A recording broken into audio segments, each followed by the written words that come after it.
Dari Gading kita belajar, dari Giselle kita belajar, dari Rahel V-nya kita belajar. Kemendikbud, guru sama dosen nangis ya, susah-susah bikin kurikulum, bikin silabus, nyusun materi, terus yang lo pelajarin cuman soal perceraian sama percintaan artis. Pengen tak?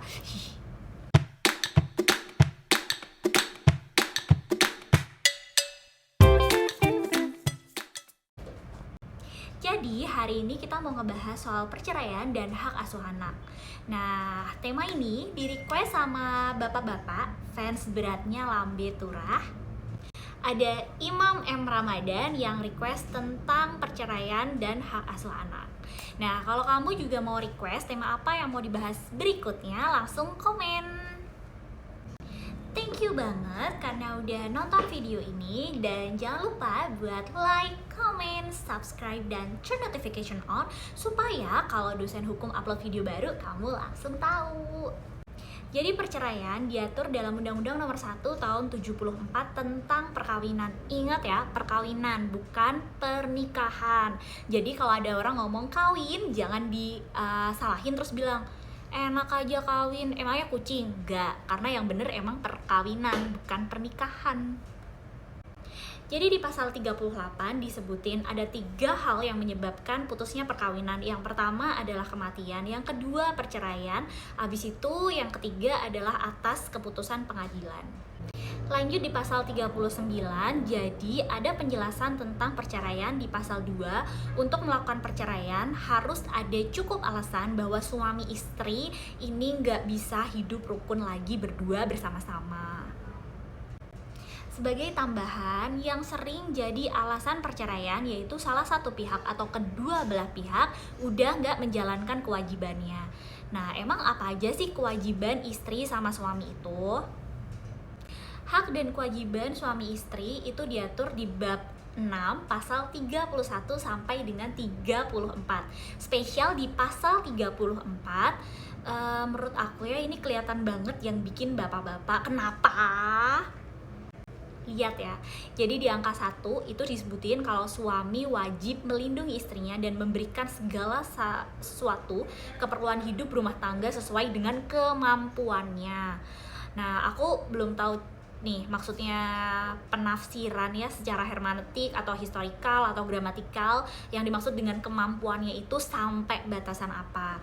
Tapi di pasal 34 ayat 2-nya disebutin kalau istri wajib mengatur urusan rumah tangga dengan sebaik-baiknya. Sekali lagi ya, sebaik-baiknya.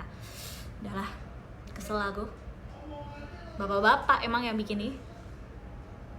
Komen ya kalau misalnya kamu tuh setuju dengan pendapat aku kalau misalnya ini agak diskriminatif ya, karena yang satunya sebaik-baiknya, yang satu sesuai dengan kemampuannya.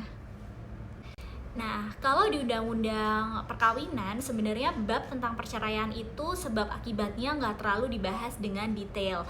Tapi kalau kamu Islam, kamu tuh bisa buka kompilasi hukum Islam.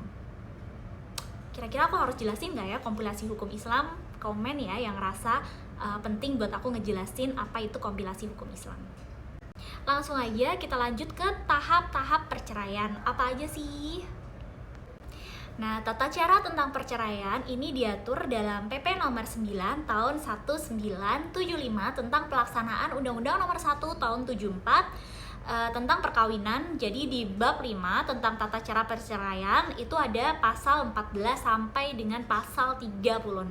Kira-kira kalau aku singkat itu kayak gini tata caranya. Yang pertama itu adalah pengajuan perceraian. Kalau misalnya kamu Islam, kamu bakal ngajuin perceraian itu di pengadilan agama. Kalau misalnya kamu beragama lain, itu pengajuannya di pengadilan negeri. Kalau misalnya kamu nggak punya agama gimana? Nggak mungkin. Kamu pasti beragama, at least di KTP kamu pasti ditulis agamanya apa. Sebagai tambahan, emang sih ada kolom yang diisi dengan penganut kepercayaan. Kalau kamu penasaran yang dimaksud dengan penganut kepercayaan itu aturannya kayak gimana, komen aja di bawah ya. Balik lagi ke perceraian. Nah, fokus ya. Oke. Kalau misalnya kamu mau ngajuin perceraian ke pengadilan negeri, ini dia tahapannya. Yang pertama, penggugat melakukan atau mengajukan gugatan ke pengadilan negeri Dan setelah itu hakim akan memeriksa gugatan perceraian terus berusaha untuk mendamaikan kedua belah pihak. Nah, kalau misalnya perdamaian ini tidak terjadi, nggak bisa berjalan, nggak berhasil, hakim akan lanjut melakukan pemeriksaan gugatan di sidang yang tertutup. Setelah pemeriksaan perkara berakhir, hakim akan membacakan putusan perceraian di sidang yang terbuka. Nah, perceraian dianggap terjadi beserta dengan segala akibatnya terhitung sejak pendaftaran pada daftar pencatatan kantor pencatatan oleh pegawai pencatatan. Nah, kalau misalnya di pengadilan agama ini agak beda dan agak lebih rempong dikit ya, karena mereka itu dibedain siapa yang melakukan atau ngajuin cerai. Jadi kalau misalnya yang cerai itu cowok, dia itu disebutnya cerai talak. Terus kalau misalnya yang ngajuin cerai ini ceweknya, itu disebut cerai gugat. Ini penjelasannya lumayan panjang. Kalau misalnya kamu penasaran lebih detailnya tuh kayak gimana, silahkan komen, nanti aku jelasin lebih detailnya apa itu cerai gugat dan cerai talak. Oke, yang kedua itu pada sidang pertama, hakim akan berusaha mendamaikan terlebih dahulu.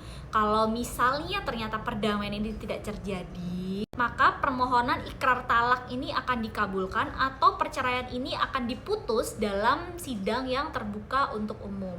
Pada cerai talak, hakim itu akan membuat penetapan bahwa perkawinan itu putus sejak ikrar talak diucapkan.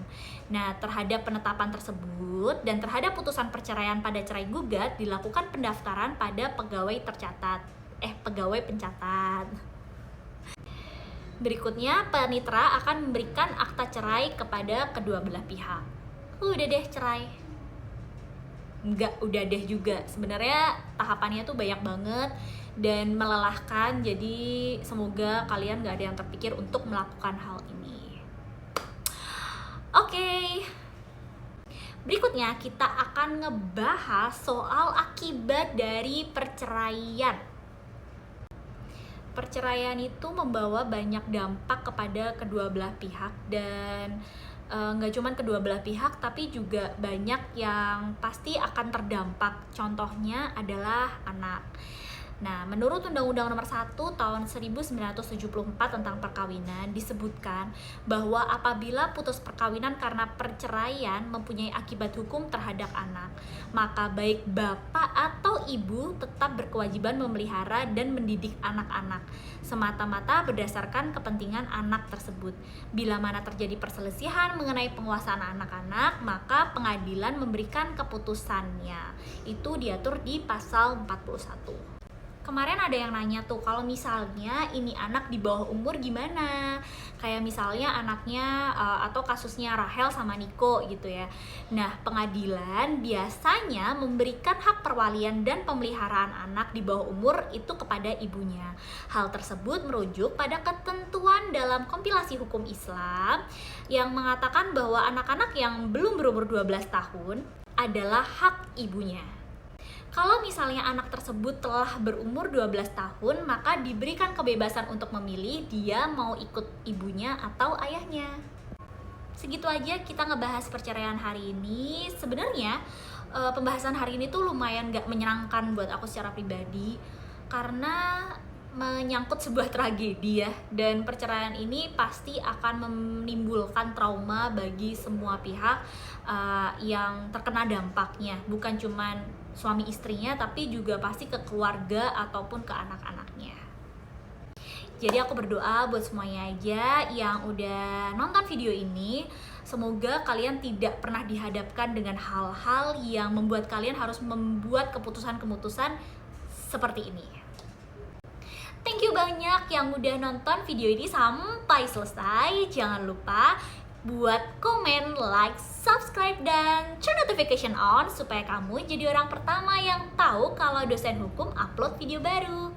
Dah, sampai ketemu di video berikutnya.